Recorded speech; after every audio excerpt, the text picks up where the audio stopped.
So just to introduce what's going on to whoever's listening. Uh, we have Rav Yirmiyohu Kaganoff here, and we're talking about chumras. When is it an ideal to be machmir? And in what situations is it good, and what situations is it bad? That's just general question. Okay, so I will start by quoting a piece from Rabbi Dessler. It's in Michtav Elio.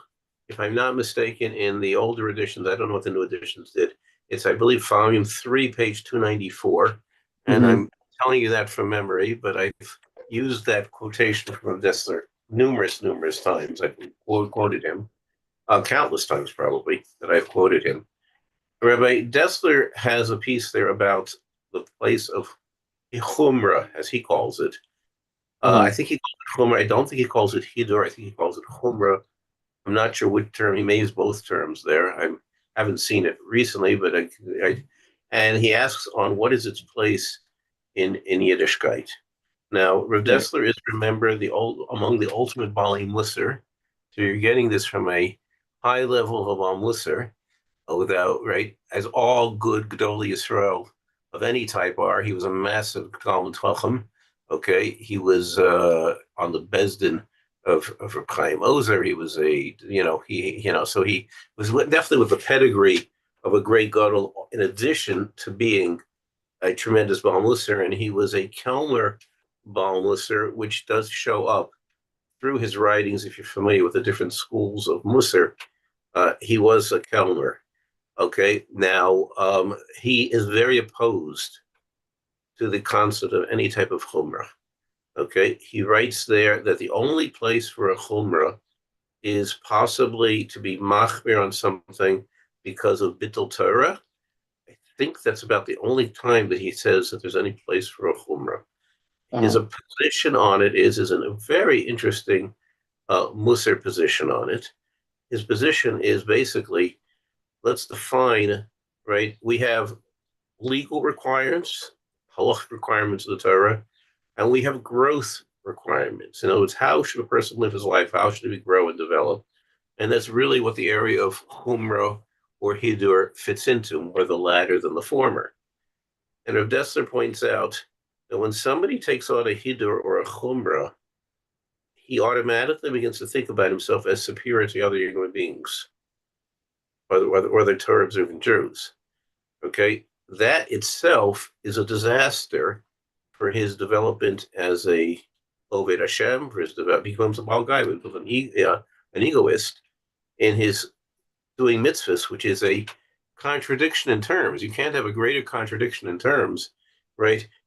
Than somebody who's an egoist, relative to Kodesh Baruch Hu. It says about a person with ego that Kodesh Baruch Hu says there's not room for him and me in the same world, right? Now, Right. with that, doesn't mean is that Hashem doesn't have, it means that this person pushes HaKadosh Baruch Hu out of the world because he feels that he's a something, as you say in Yiddish, he feels he's a zich, he's a something, and that contradicts everything, right, that HaKadosh Baruch Hu is.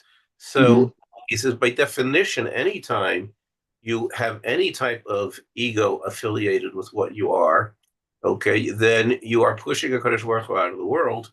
And by taking on a chumrah, you are doing that. You're manifesting that, and you're pushing HaKadosh Baruch Hu out of the world. Secondary problem is, which is closely related to the first, they're very close, is that you look down on other people who you have no right to look down on. You're supposed to look at all Jews favorably. You're supposed to look at any Jew who's an observant of mitzvahs as being a fascinatingly worthy individual, a tremendous tzaddik and gadol and chassid, and you're looking down on them, right? Because what? Because what? They're not doing something they're not required to do. That's a Right. bizarre thing, right? So this is Rav Dessler's very strong opinion on this. It's a shame that it isn't as well known or as well practiced because he's wiped out all the ideas of doing things l'chumra, which unfortunately in today's world has become, like as somebody once said, it's a shame that the Chavetz Chaim, instead of writing a whole book or 3 books on the laws of Lashon Hara and Rechilas, he should have just put it into the Mishnah Berurah somewhere as Yesh Omrim that you should be machmir on Lashon Hara. And Mhm. people are much more careful about it. Once it's a Yesh Omrim that the Mishnah Berurah quotes, then people are very machmir about it. But when he wrote entire works on the subject, and why should anybody be careful? I mean, that's just the way people are today, which is a very strange thing. One second, can you put on a hold for a second? Yeah, sure. Yes. Hi, how are you doing? I'm good. Mom is asking if people leave like objects under the stairs, are they free for the taking? Because she wants to take this if it's. I have no idea. No clue. Okay. Yeah, ask my wife. Okay, if she knows. I have no idea. Okay. Okay. Yeah, go ahead. You can let's go. Okay. Sorry. So this is Reb Dessler's very, very strong position. Okay, now, I- yeah, go ahead. XV is going to I mean- ask me, and how does that fit into the way we possibly control? Let XV do the questioning. I'm supposed to do the answering. Go ahead. Well, I mean that's another question is you have situations in the Shulchan Aruch where the Ramah or whatever you could say it better than I can, but I think that there's a hashkafa that either became or is current where the way we look at the halacha is that this is the minimum. These are the minimum requirements of what you're required to do. But there's unlimited, maximum. I think that there's an idea is that we should live our lives in a way where we maximize our potential or whatever we're supposed to do in this world. And any missing out of that potential is potentially problematic. And so we could say, okay, well, the halacha, that's the absolute minimum you're required to do, but really we should be doing so much more. And so if I can answer that, you're 100% right that that's true.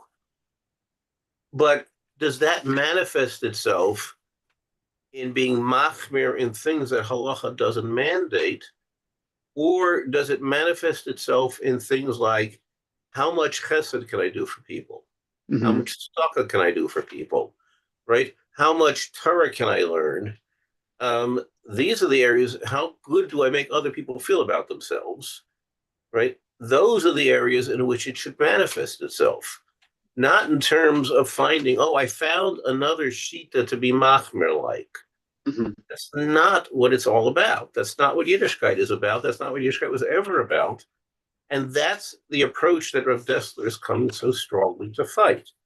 Now, in the traditional, I'm going to say literature world, but it's not just the literature world, it's true everywhere.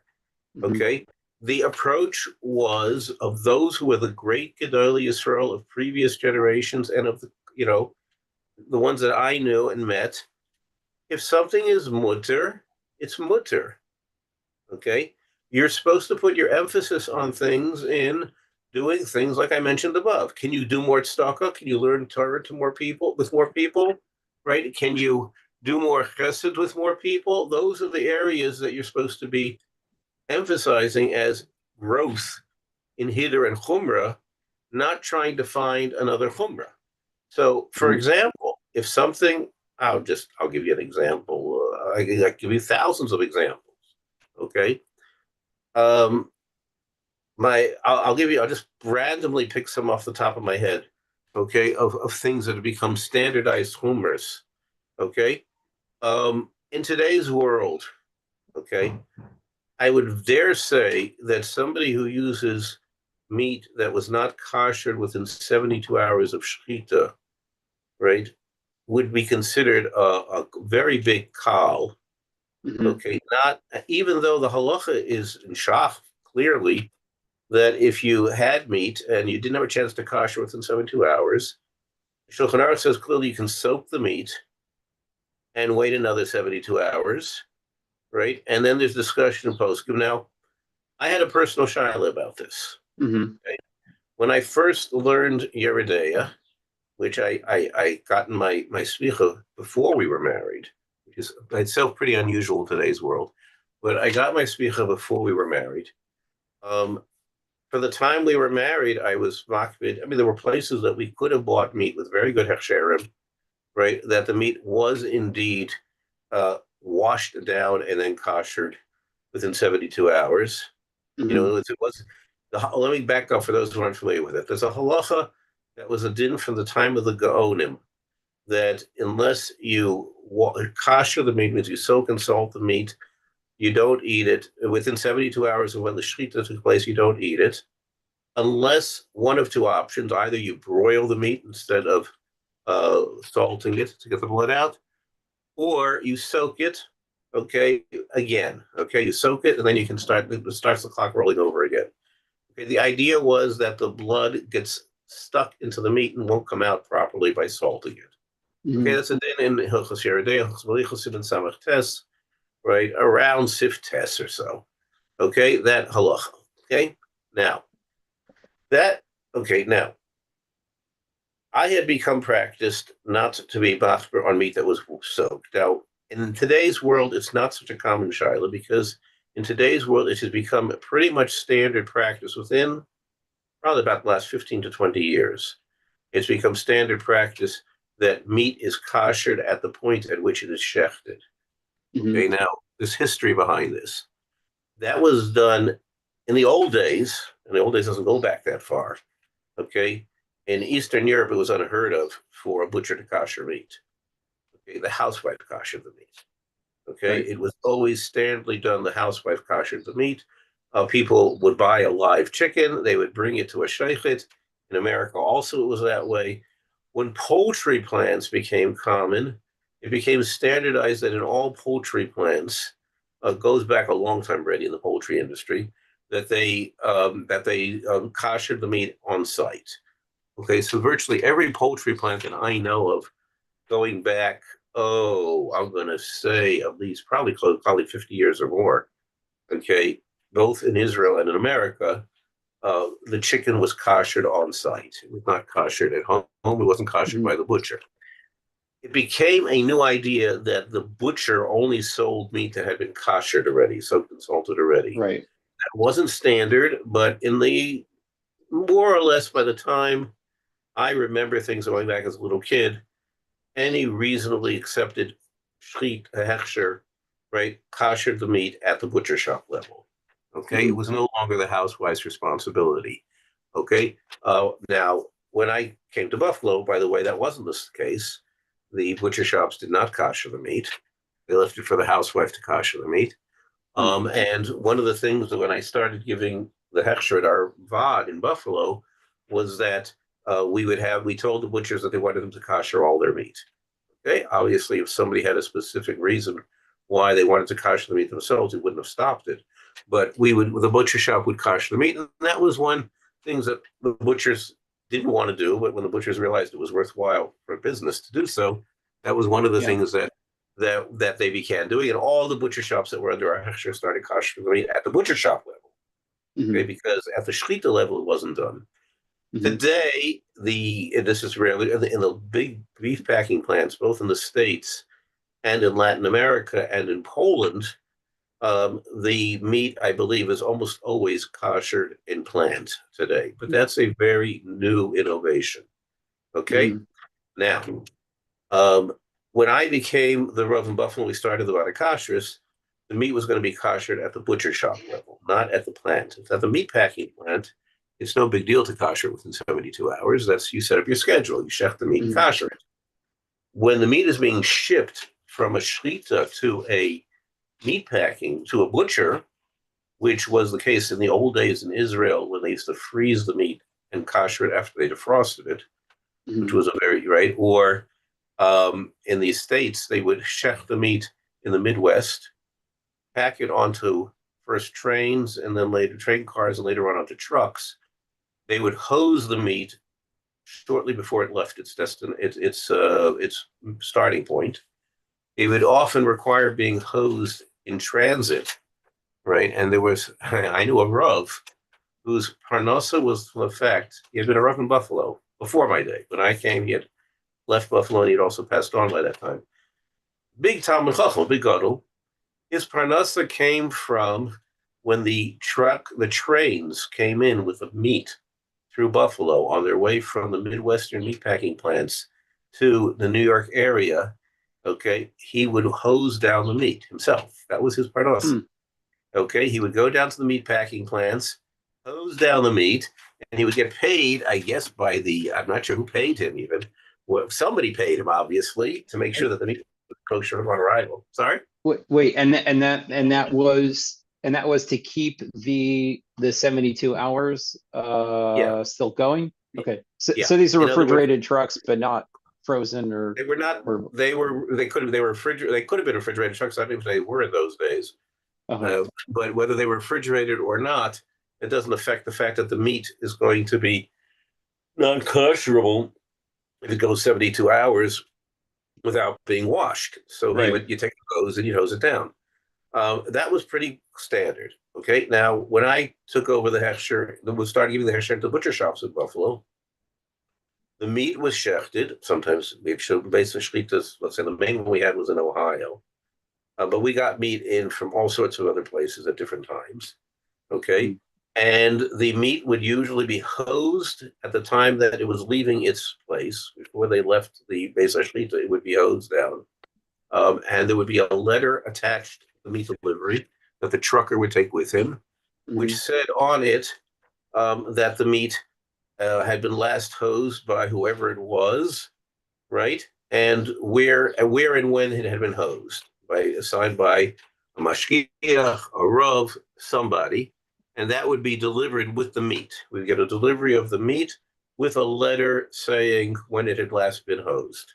Okay, so let me give you the for instance of the situation now we had butcher shops now under our hechsher. Okay, Monday morning, okay, the butcher wants meat.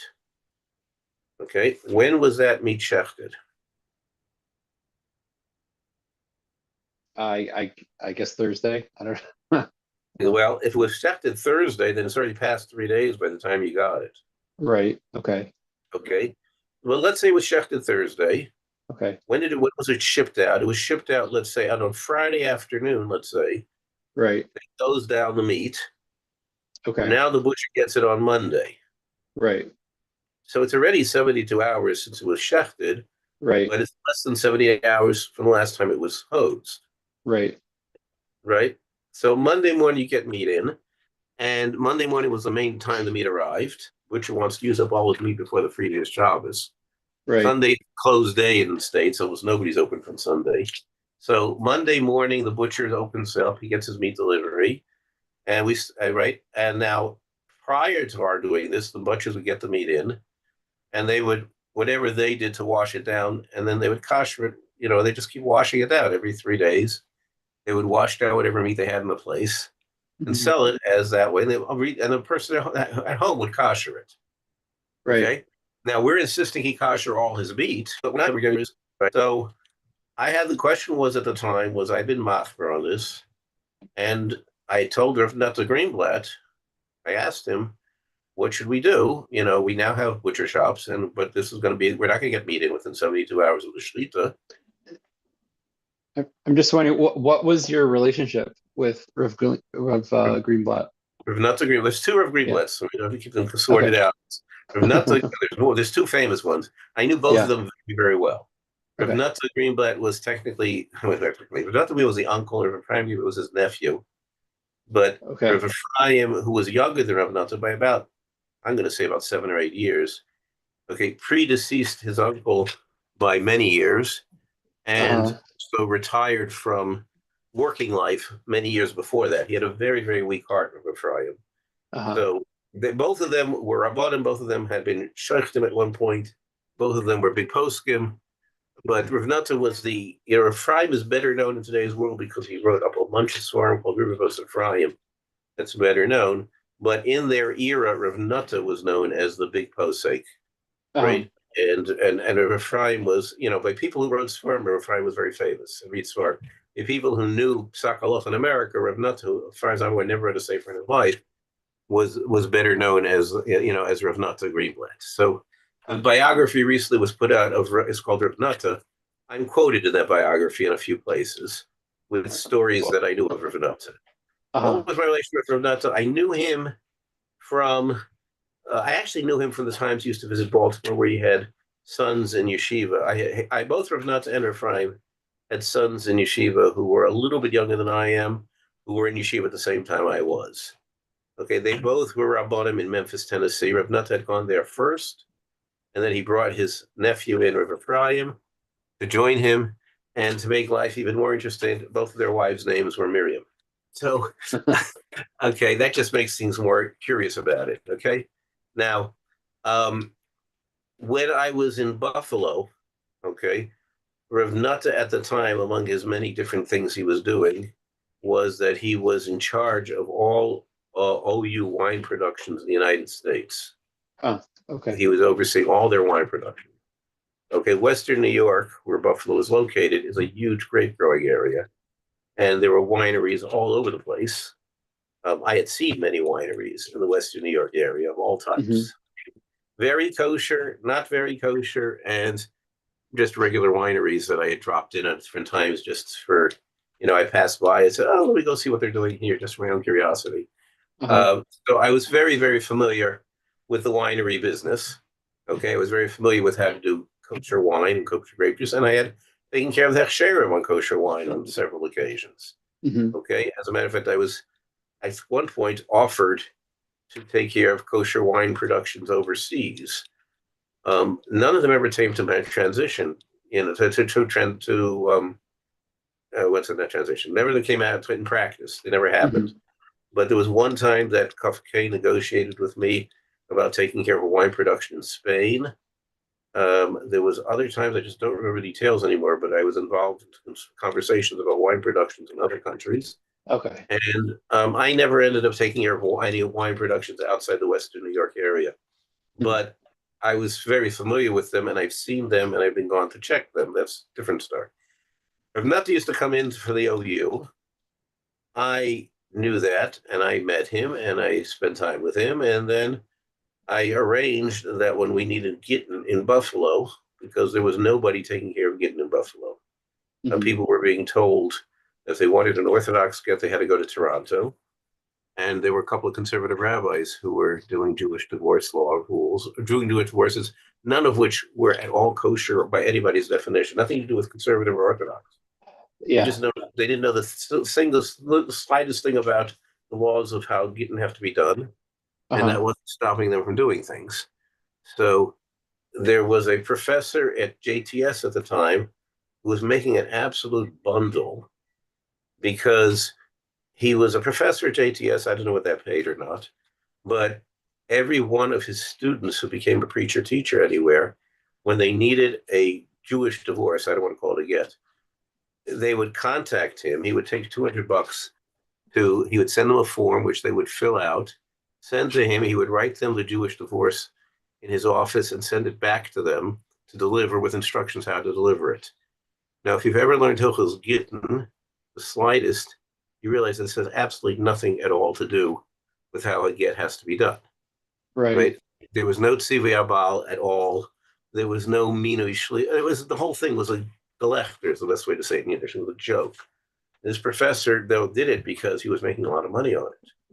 So all these conservative rabbis were giving their people who needed divorces so that they could marry them, make the marriage of them through this professor.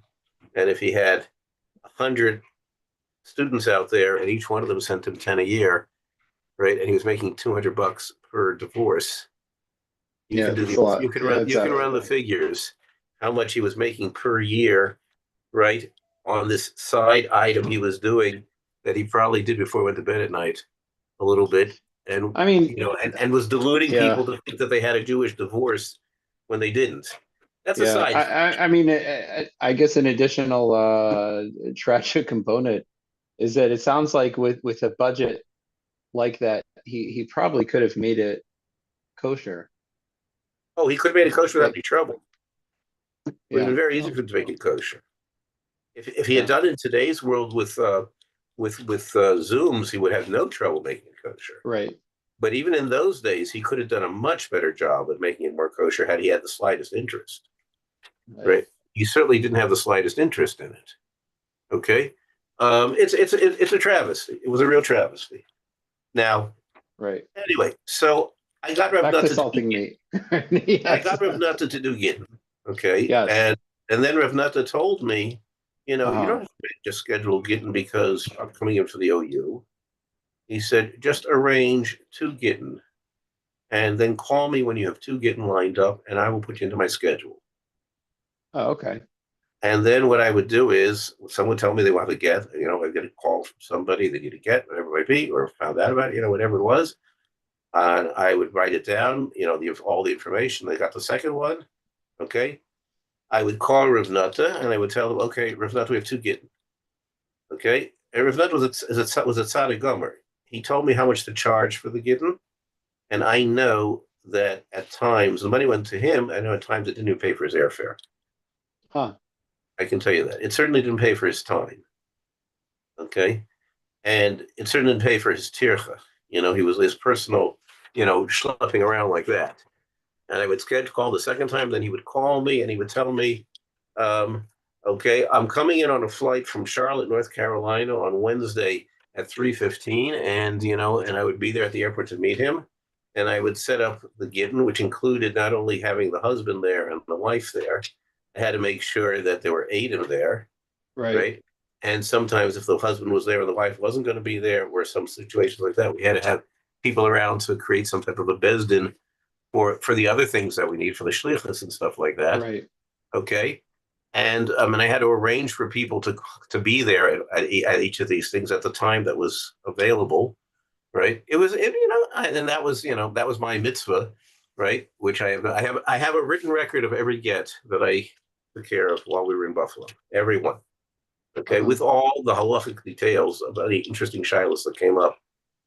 Oh, interesting. Is that a standard practice? I have no idea what standard practice is. I know what is necessary because I felt that you have to have records. If somebody calls you, they want to find out about their grandmother. Was she Jewish? Did she have a get according to halacha? Was her second marriage without a get? Right. So I kept records, and including in it when I kept records was that I wrote down how he spelled the English names in Hebrew, any interesting shilas that came up that he did it, why he used whatever names he used for it, his system of Kriya Shemos. All of that is included in my records, my notes, which I can show you next time you're here. Remind me, and I will show you all my notes on it. If you want to make photocopies of it, be my guest. I wouldn't mind there be another copy somewhere. But I have records and notes of every one of the Gittin that we did together. Okay, I did with Rav Nutta. Okay, so that was all side thing. That was all side thing. You asked me about Rav Nutta Greenblatt. Yes. Now, I was just wondering, the specific question here was that we now we're going to have a butcher shop under Hechsher. Okay. And we're working on the logistics of it. And it means that we're going to be selling. And until now, what had I done for meat? I probably had gotten meat shipped in from out of the city, like everybody else did who kept kosher at the time. We either bought our meat when we were in Toronto, we bought meat and brought it back. We got meat shipped in from either Baltimore or Pittsburgh or somewhere else, right? That we got our meat shipped in, one or the other. Or when we were in New York or Baltimore or wherever it was on vacation, we bought meat and brought it home with us. I mean, that's what we would have done. I have no reflection anywhere what we did. Once we had the butcher shop under Hechsher, so that was the question is, I've been machmir. The place I was buying from used meat that was kosher within 72 hours. Nobody was relying on what we call washed meat. In Yiddish, it's called gegossene fleisch. Okay? Gegossene fleisch means the meat that you washed or hosed or soaked. Okay? So Rav Nutta told me at the time, you're going to give a hechsher to it, you're going to eat it, and it's perfectly mutter to eat, and you're going to be matir neder on having not eaten it. Interesting. Okay. He didn't ask me. He told me. Uh-huh. Okay, now that's not typically Rav Nutz, because Rav Nutz is usually the type of person who did not force his opinion on somebody else. This wasn't his style. Uh-huh. Okay, but in this particular discussion, okay, he told me what I was going to be doing. Uh-huh. Okay, I mean, now, was he saying I mean, just I mean, why did he express it in that way? he felt strongly about it. Uh-huh. That this is When what you should do, or this is what you're going to end up doing just because this is your no, he role in was, the Kehillah? and then neither of the above. He was commanding me to do it. Okay. Okay, he was saying rule number one: do not give a hechsher to something that does not meet a standard strong enough that you're comfortable with it to eat it. Okay. Okay, that was rule one. Right. Rule two was this is mutter, and the Yeah. fact that you were being machmir on it was maybe an out of place homer or not because it's mutter. In other words, let's take Reb Dessler's idea and plug it in here, Yeah. right? Meat that has been hosed out. Now there's a problem with washing meat, which is not a problem anymore today. In those days, how you wash down the meat was a big problem because a lot of places, I told you took a hose and washed it down, which gets the meat really wet. Okay. I saw plenty of places where people took like a little rag, okay, got a little damp, and went like, I can't do it on the screen, you won't see me. You could do it on Let's the find, desk. huh? You You can't, could can you do it see the on the desk? desk You can see or the wall the next to desk it. here. You can see Yeah. the desk of the wall. Okay, well, Yeah. they would take the meat, a rag like this. Yeah. They would take, I happen to have a bottle of water here. They would take a bottle of water, okay, and they would, you see me? Yeah. That meat was now washed. Oh, that's interesting. Okay. Okay, It's now almost like lighting the flame for Bishul Akum. Yeah. it's less than that, Yeah. right? I'm saying it's less, the whole idea here is that by lighting the candle for Bishul Akum, it says beferish, right? That a symbolic gesture is what we require, Right. right? Here it Right. doesn't say a symbol. The whole point here is that the blood is gonna get accumulated into the meat. It's not gonna salt out Right. unless you get it soaked. Right. Now, I can understand soaking it in water and hosing down the meat with a high power uh, hose is about the same, Right. right? But when you take a little schmatz and you put a little water on it and you just wipe down the outside of the meat, and you don't want to get the meat too wet because after all, if you get the meat too wet, it'll start getting dark, Right. So I never allowed that latter Okay. step, okay, Okay. of the meat getting wiped down, okay? I refuse to allow that, okay? Whenever I went to check a shechita, I also checked to see, or I asked them, how do you wash down the meat before you send it Right. out? Right. And the reliable places would hose it, Uh-huh. So you hose it, the meat gets good and wet, right? And you can say that freshens it up. And Is and that they wanted to wipe it because they wanted to minimize the amount of contact the meat had with water? Yeah, a combination of all of the above. In other words, A is if the meat gets too wet, it gets dark. Okay. Okay, it starts changing color. Secondly, is that water is expensive. If you use a lot of it, so the less Okay. water you use, the less problem you have. Yeah. And it's far easier and less messy to just take what I did here. You don't make a mess anywhere. I see. You take Okay. a high-powered hose and you start, right? Right. You have to have a place to do that. Otherwise, you're going to have huge amounts of water all over your place, Right. Right. right? So you have to have a facility where you do that, Yeah. right? And if you don't Right. want to bother, it's just, so much easier just to take a thing and take a wet cloth and wipe it along the outside of the piece of meat, right? Yeah. So there's a lot, Now, that was among the questions and concerns I had. But in our day, if you go back to that period, the main butcher shop in Baltimore had a big sign up in the butcher shop at the time that just the sign, it had a hechsher, good hechsher, and the butcher shop from the top very reliable butcher from butchers and from Hasherim. There's a big sign up in the butcher shop. The sign said, "We sell washed and unwashed meat." Oh, interesting. So if you That's all it actually said. prefer, dafka not washed, for whatever the color or for whatever, then you could get it. Yeah, Okay, that makes that's right. sense. That's what he was doing. Was if you asked him, "I want meat that's nitgegosna," he would he would arrange for you. In other words, if he knew you were the person who didn't want meat that's gegosn, he Uh-huh. would know that when you came to shopping from him, he would give you meat that was not gegosn. Right, interesting. Right? And if that was not washed, then that has to be within 72 hours of shechita, That's right. or 3 days. Yeah. Yeah, and the truth is, he would probably tell you, "Don't buy from me on Monday morning, because it's very hard Uh-huh. for me to have not gegosn on Monday morning.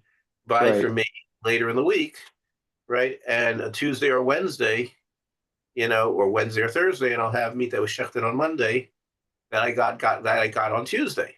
Right. Right. Okay. Right. Right. That makes sense. Right. And so he probably had such a system. I don't know what his system was. He may have had such a system automatically that all meat sold on Monday was for the previous week that had been washed down, and meat sold afternoon on Tuesday was the meat he got in on Tuesday from Monday shchita, right? And Well, that he koshered on Tuesday. I don't know what his system was. It doesn't make a well, difference to me. I feel like this raises an interesting sort of question, just to sort of zoom out, comparing, Rev Dessler and his comments and your comments, regarding if a person takes on a chumrah, what sort of chumrah should that be? If a person wants to, I don't know, they have some, extra money or extra time or extra, resources to devote to, something in the world of Yiddishkeit, what should they Mhm. designate it to? And I, I'm just sort of wondering, it just seems like, the world of kashrut, um, what you're saying or implying, saying, oh, it doesn't necessarily, fit the bill in terms of, if a person has an resource they could devote to a higher standard of kashrut versus resources they could devote to more gemilut chasadim or tzedakah or things like that. And I guess that's the question is, well, how does a person know which areas of, halakha, or which areas of Torah, um, make for better chumras, Okay. and which ones don't? Okay. So maybe just can you put your thing on hold for a second? Yeah, sure. Yeah, Okay, I'll tell you why. Okay, yeah, here's the question I just wanted to deal. We've been talking more about kashrus standards and meat yeah, than about chumrah. So yes. my suggestion is, why don't we complete talking about? I'll answer your question by dealing it with meat kashrus and such issues Oh, mostly, yeah. and we'll go back to the general issue of chumrah on the next year, Oh, and yeah. we'll I keep mean, I that mean, focus on also, chumrah, and this one will give a title about chumras and chumras about kashrut. kosher meat. You Well, know, 'cause one of the interesting things about kashrut is that there are, do you want to be well, recorded now? I could record, yeah. Yeah, I just So, wanted to get. I didn't want. Yeah, go ahead. Mm-hmm. so, yeah, just one of the interesting things about kashrut is that there's many, many areas for chumras. I think that there are areas, I could tell you a story just from the Shabbos, which is interesting. And just kind of, areas where a person is reluctant to do something that maybe halachically is permissible because they just sort of feel uncomfortable about the whole thing. If it's a suffix, or, it's well, they say, is recha, a milsa, or it's not. And, they just don't want to, in many instances, a person just doesn't want to get involved. And so Mm-hmm. they want to take on a chumrah just because it sort of feels that way. Do they have two dishwashers or three dishwashers or two separate so there's a lot of chumras that, yeah, Let me answer if I could. yeah, Okay. Okay. So I'm going to answer your questions in the order in which you presented them. yeah, Okay. And keeping with the theme of the year for now, I'm going to try to emphasize kashrus, or particularly kosher meat, as a yeah, background. Okay. yeah. Mm-hmm. So the first thing you said was, well, a person has a certain amount of availability, and where should they be putting their after this or that? Yeah. I find that that's very rarely the case. Rarely the case is that somebody counts down to their last dollar and they decide, oh, I could use this dollar for buying a more Mechudik hechsher, or I could Uh-huh. use it for giving tzedakah. It's just not the way people function. Okay?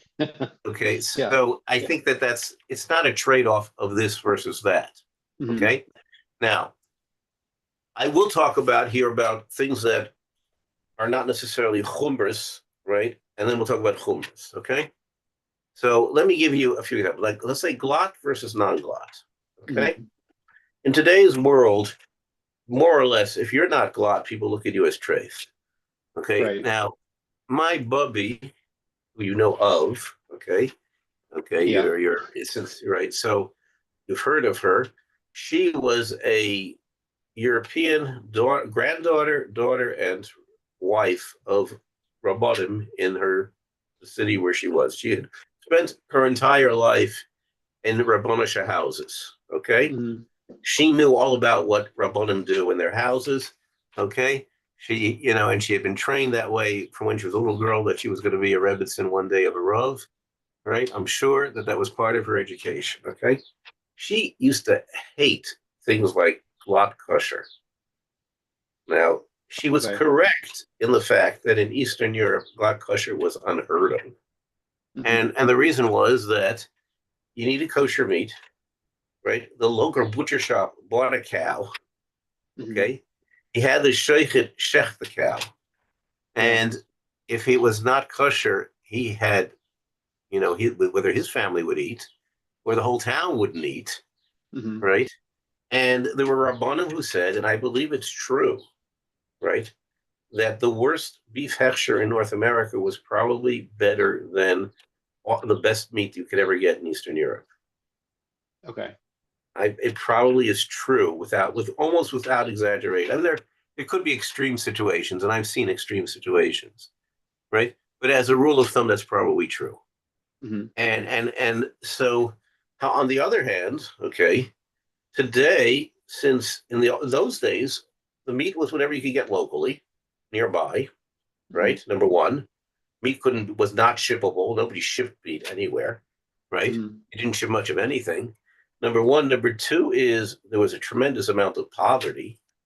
And number three is if you didn't eat it for kosher, you took a loss, complete, right? Right. Those situations don't exist today. So today we're faced with a totally different set of circumstances, which is glot kosher, okay, which is meat is the meat here is mostly all shifted in South America, okay, Mhm. or in Poland, okay. In both places, there's a huge amount of beef. There's a huge amount of market for them to sell the meat to people who are not interested in kosher, right? And the places that are allowing shechita in is because they get a premium. They get a better profit per non-Jewish play businesses who are getting a lot better profit out of the kosher market than out of the treif market. So it's worth their Mhm. while to have kosher shechita. But if Right. there's no kosher there, it doesn't really bother them any, right? Right. They don't lose anything, and they're not their decision whether they go kosher or not has nothing to do with it. And if there were other factors, so we can be makbid on galat without any trouble. So there's no reason for people not to be makbid on galat. When, if you go back to the times of the Rishonim, okay, I mean the Rashba says that if a sheichet is allows meat that's not galat to go out from his hands as marked kosher, you should fire him as a sheichet because he lacks, he's feeding non-kosher meat to people. Yeah. That's Right. a Rashba says it. The Shulchan Aruch holds that way. The Gra holds that way. Mhm. Okay, there's lots of very great gedolim who tell that the heter. The Ramah, when he writes that we are soimach on non-galat meat, writes about it that it's a very difficult heter. But since everyone is knowing that way, you can't. You have the right to be makel. Right? Yeah. It's not Interesting. even clear in his words there that he himself was makel ever. If you read him carefully, it sounds like he himself was never makel. Right. Right? So. He's right. So the basis of non-glot, right, was a difficult heter, okay, that there was no other choice but to rely on it. Now, what I'm pointing out is that called a chumrah to be machmer on non-glot? In Eastern Europe, for sure, it would be a chumrah. In today's world, I don't think it's a chumrah. Yeah, I right? In guess other words, is a chumrah relative to what appears in the the collection of Sfarim that we're going to look at, the Gemara, the Rashba, the Gra, the Shulchan Aruch, or is it relative to what the minhag is? yeah, So that or is it relative to what's available and you can be machmer in your situation?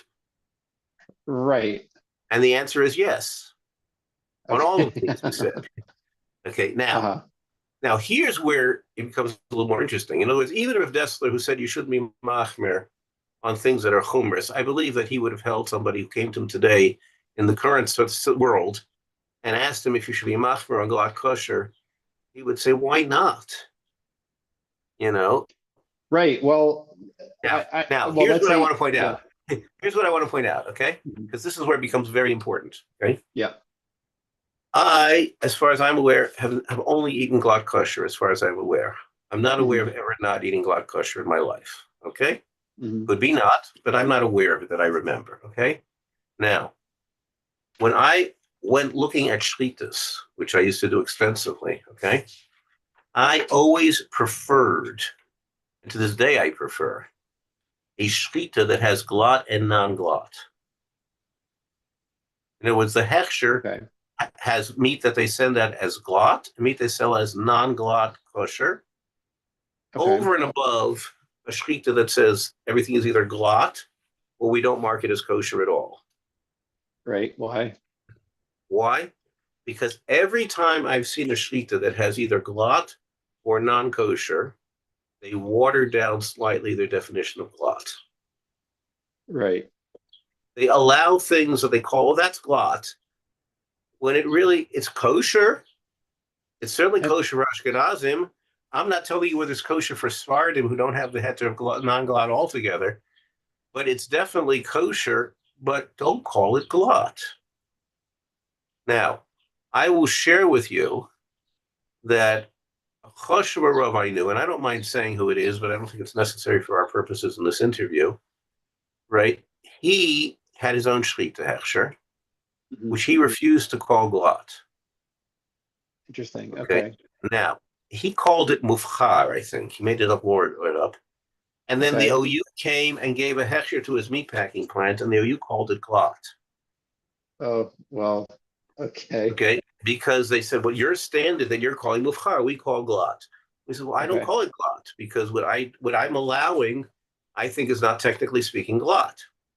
Right. It's kosher, it's good, and it's very easy, but I don't call it glatt anymore. Yeah. Now, that's the exact same thing I'm pointing out. I had two shlitas I was getting beef from on a regular basis when we were in Buffalo. Both of them, the shlitas and the hechsher at the shlitas, there were two different sets of rabbonim, two different sets of shoichtim, right? Two different meat packing plants, right? Two different places. Both of them had a tags that they put on that this meat is glatt and that the meat was kosher. Okay. Okay, now, when they sold meat that was glatt, it was real purely glatt. Yeah. Because if it wasn't glatt, just sell it as kosher. Right. So this is Right. an additional reason to avoid chumras is because often it sounds like that It's called they're gonna have it's called kulas. a chumra. It's called a chumra hamei de kula. Yeah, exactly. Yes. I didn't invent that terminology. That terminology goes back hundreds of years. Okay. Right. But this is a classic case of a chumra hamei de kula. Right. And I suppose the more dire the situation is economically, maybe dire is a little too extreme of a word, but the more dire the situation is economically, the more likely that's going to happen. This is one of the things I was wondering is, oh, why would they change their definition of glatt? And the answer is that even though they can normally sell the treif meat, there's still some loss. It's not economically equivalent. No, And right? I'll say it's a little different. Yeah. Okay. The meat packer is not making any decision about whether it's being called glatt or treif. Okay. So why would they? And it's the hechsher that's doing that. Okay. Okay, now So the why would hechsher. they why would they change the definition to make it? Oh well, there's a Yeah. halachic answer and a mercantile answer. Which one do you want first? Either one. Okay, so the halachic answer is that if you look in the Sefer Beis David, which I have on the shelf here, it Uh-huh. was a litfisha, a chash, it must have been a very chash litfisha shaykhit. Yeah. Okay, the Sefer was published in 1901. Mhm. He has haskamas from the a lot of us, all from the literature gedolim of that time. Uh-huh. And if I mention to you the literature gedolim that are assigned as haskamas, you'd say, he got some, all of them? He has Uh-huh. haskamas from Rav Divri Malkiel, the Aruch Uh-huh. HaShulchan, Rav Elia Meisels, Rav Chaim Brisker, Rav Chaim Soloveitchik of Brisk, Huh. okay, among, Uh-huh. okay. My observation is I don't see that he has any haskamas from any Rav in Vilna or Rav in Kovna, which Okay. must have been that he never got to Vilna or Kovna to get haskamas because he got plenty of haskamas from other cities. But he's got Uh-huh. every known Rav in the literature world, right, outside of Vilna and Kovna, who was well known, okay, put a haskam on his sefer. So he obviously was a litvak with a literature approach to this thing, right? Uh-huh. Right. That's clearly the case for the way who his haskamas were, okay. Yeah. And okay, now he has a piece there where he talks about removing what they call rirulach, whatever that word means. That word is as broad as you want to make it. And he Okay. says, "Oh, that's called glot." Okay. And then he writes there that he quotes from a sefer, which is mostly it's all an anthology. He quotes from a sefer some Rav who was a shaykhit, who said that in 50 years of shechting, something like that, 40 years of shechting, what he writes in the sefer, I don't remember anymore, I have to go find it in the quotation, right? He doesn't recall finding more than one or two animals in all those years that had nothing at all on Okay. Right. them. Okay, so that's what they called glot. So when you go to any of these rabbanim, they'll say we use the Beis David's definition of glot. That's Right. why we call it Okay. glot. That's the Right. rabbanim's halachic answer. Okay, Right. the Svardim will tell you that might be the Beis David's definition of glot. It's not Beit Yosef's definition of glot. So in Right. Eretz Yisrael today, they refer to Chalak Beit Yosef and Chalak Beit David. Oh, interesting. Okay. Okay, but since Chalak Beit David, Chalak Beit Yosef became very popular, so in Right. Eretz Yisrael today, right, all Chalak is called Chalak Beit Yosef. So And the what Chalak, happened? because of It, marketing. Nobody wants to have the other hefsher be firmer than you are. If right. the other hefsher is firmer than you are, then people in America in Eretz Yisrael will stop buying from you. Right. Unless you Okay. have a fixed market, you're people are going to stop using it. It goes back to the basic story, the difference between Hechsherim in America and Hechsherim in Eretz Yisrael. Hechsherim in Eretz Yisrael, the customer is who's going to buy from the Hechsher. And Hechsherim in Right. America, the customer is the company. Okay, and Interesting. Okay. that's how companies look at it. And people get very upset at me for saying this. But if somebody hears this and gets upset about it, they are invited to send me an email and complain. But it's fact. Okay, I Okay. worked for enough of the Hechsherim to know that. Uh, Okay, now the point that we have here, though, is so that was now you're asking me now practically if the boss of the company doesn't care, yeah. right? So why would the Hechsher care? Yeah. Well, the answer there Exactly. is a couple of things. Number one is their butchers have to get enough meat, Okay. right? That's one factor. So number two is they probably say, well, this is perfectly mutter for us, so they're positing that this is considered. They have assumed that this is considered halak. Right. They've gotten used to the idea, so therefore that's what they're doing, Hmm. right? And number three is if they're too machmir and word gets around, the butcher, the meat packing plant who feels he can sell more meat elsewhere, might switch to a different hechsher that's using a different standard. So Uh, if your competitors are using this standard, then you're going to use that standard probably also. right. Okay. Okay. So those are the three reasons from a mercantile point of view. Hmm. Now, my point was that these other two hechsherim that I was working with, right? They were selling enough meat that was not. They had meat to be sold that was not glad. I don't know if you could sell that meat anywhere. Yes, you can. But in those days, there were a lot of local butcher shops around whose customer base didn't care if it was glad or not. And if you had certain customers, for an example, Levada Kashas in Buffalo, once became a thing, all my butcher shops only got glad. Hmm. We got from these two shlitas, we got only glad. Hmm. Right? Yeah. Other butchers in Buffalo who didn't have our hechsher, or Buffalo's and hechsher butchers, and who knows where else they could have been, right? Who were not glot butchers, they would sell the other. So they always made sure, if they had enough meat around. So we got the glad orders, they got the non-glad orders, Hmm. right? And everybody was happy, right? Right. And I knew my glot was really glot, Yeah. right? Yeah. Whereas Interesting. of the big, now if I had been forced to purchase one of the other meat packers that is only glot, we would have done so. And I would not have been able this way if I had wanted to. Nobody asked about it. Had I wanted to, I could have comfortably have told probably anybody who bought from us that our meat was glot Beis Yosef. Hmm. Of all the questions I was asked over the years about our standards, I don't believe I was ever asked this question. Huh. Okay. Yeah. But I could have comfortably have told them that our meat was glot Beis Yosef, but I don't think anybody asked or cared. Okay. We're So, I new. mean, did something change with the frequency with seeing the sort of what is or the rirolach on the Mhm. lungs that the base David is talking about? Well, That yeah, that for the sure. The meat in Eastern Europe that they had, these were work cows. was it? Okay. These were cows that you worked with in the field, Uh-huh. right? Until the point at which it wasn't they weren't working anymore. Right. Now, right now, where's your retirement home for a cow? In Miami. I'm just kidding. It's probably in Buffalo or In the Idaho. hotels and restaurants Oh, in Miami.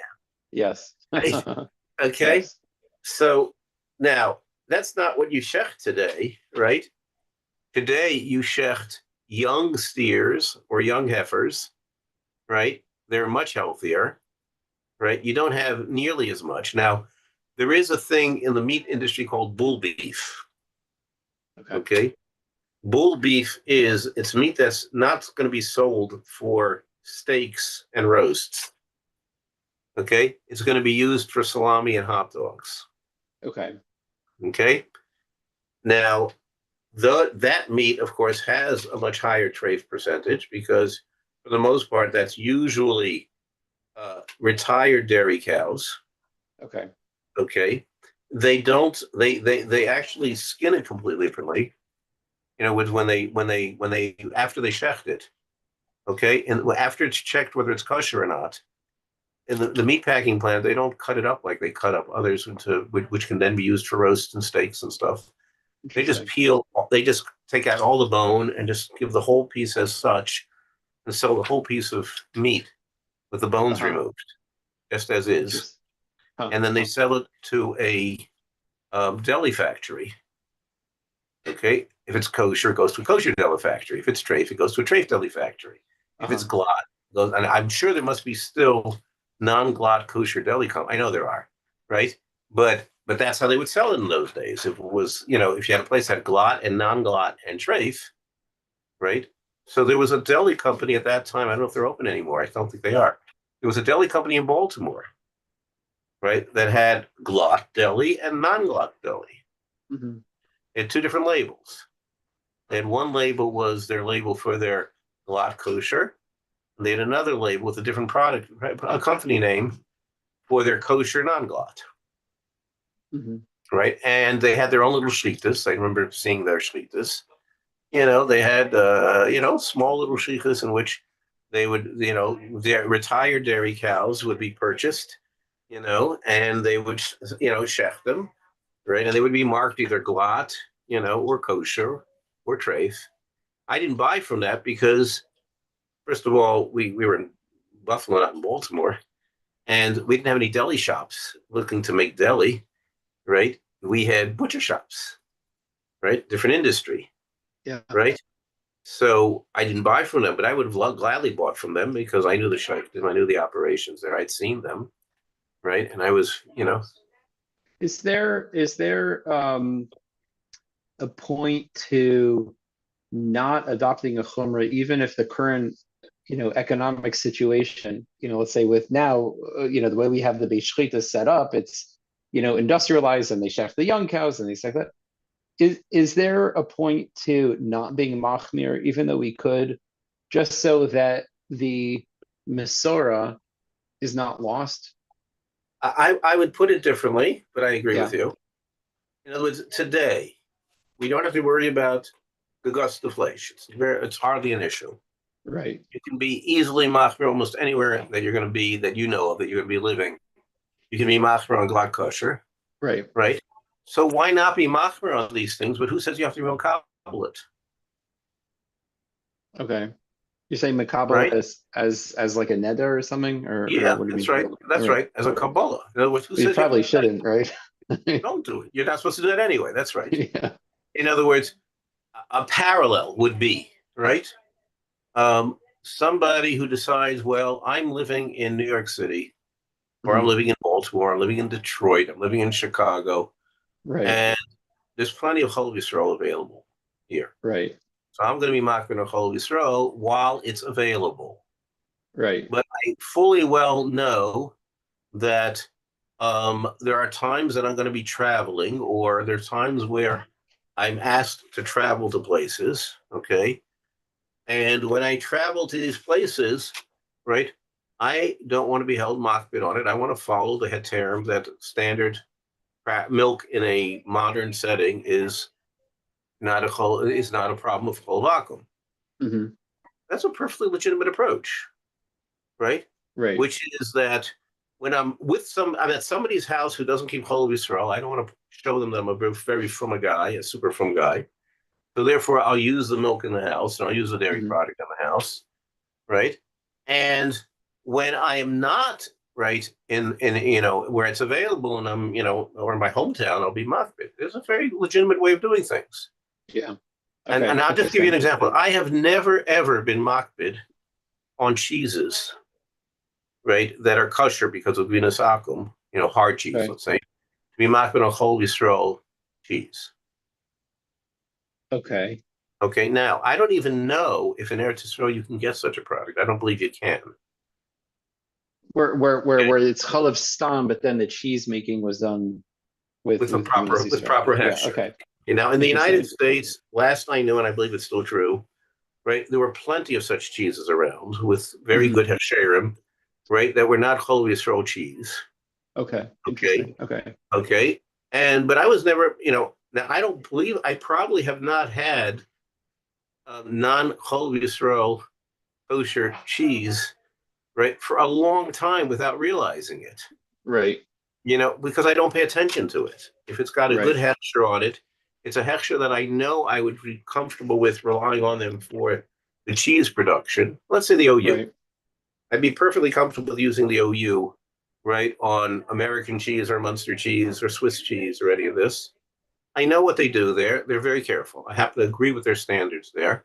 Hmm. As you know, I don't always agree with the OU standards on things. Uh-huh. Not so much for halachic reasons before the way they do things, practical ends, but I happen to know their cheese standards and I happen to know their wine standards. Hmm. And I'm very comfortable with their cheese standards and I'm pretty comfortable with their wine standards as a rule of thumb, right? And as a matter of fact, I'm pretty comfortable with their meat standards as a general rule. Okay, Hmm. so I would eat OU cheese without batting an eyelash and not even pay attention to whether it's said on a Chol Yisrael. If it, and that's about cottage cheese, which has a different area of shiloh. But I'm talking about a cheese where they hold that the mashgiach has to be in charge of putting in the starters and the rennets. Hmm. Okay. Okay. Anyway, I think we should hold here for now. How long are we talking? Yeah. A little bit. A while. Yeah. Yeah. Anyway, we can title this shiur Chumras about meat Okay. as the primary conversation. All I right. think that's fair. There's a lot more we could talk about on the subject, but I think that's I think I gave you a flavor of how I would look at the shiloh, right? Did I answer your percent? Okay. So let's call this shiur Chumras about meat. And our next shiur, we could talk about Chumras about a different area. If you think about it, send me an email on it. And when you Okay. have it, send it to Shmuel or to me. It's a very simple title that I think he will